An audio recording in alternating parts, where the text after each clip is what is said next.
বাংলাদেশের জনগণ বিগত 16 বছরের দীর্ঘ ফ্যাসিবাদ বিরোধী আন্দোলন সংগ্রামকালে এবং 2024 সালের জুলাই গণঅভ্যুত্থানকালীন সময়ে ফ্যাসিস্ট আওয়ামী লীগ সরকার কর্তৃক সংগঠিত গুম খুন, হত্যা, গণহত্যা, মানবাধিকার বিরোধী অপরাধ ও সকল ধরনের নির্যাতন, নিপীড়ন ও রাষ্ট্রীয় সম্পত্তি লুণ্ঠনের অপরাধসমূহের দ্রুত উপযুক্ত বিচারের দৃঢ় অভিপ্রায় ব্যক্ত করছে।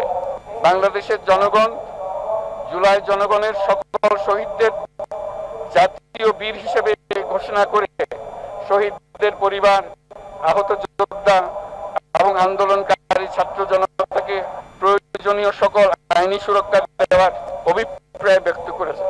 বাংলাদেশের জনগণ যুক্তিসঙ্গত সময়ে আয়োজিতব্য অবাধ ও সুষ্ঠু ও নিরপেক্ষ একটি নির্বাচনের মাধ্যমে গঠিত জাতীয় সংসদে প্রতিশ্রুত প্রয়োজনীয় সাংবিধানিক সংস্কারের মাধ্যমে দেশের মানুষের প্রত্যাশা, বিশেষত তরুণ প্রজন্মের আকাঙ্ক্ষা অনুযায়ী আইনের শাসন ও মানবাধিকার, দুর্নীতি, শোষণমুক্ত, বৈষম্যহীন ও মূল্যবোধ সম্পন্ন সমাজ এবং গণতান্ত্রিক রাষ্ট্র ব্যবস্থা প্রতিষ্ঠার অভিপ্রায় ব্যক্ত করেছে।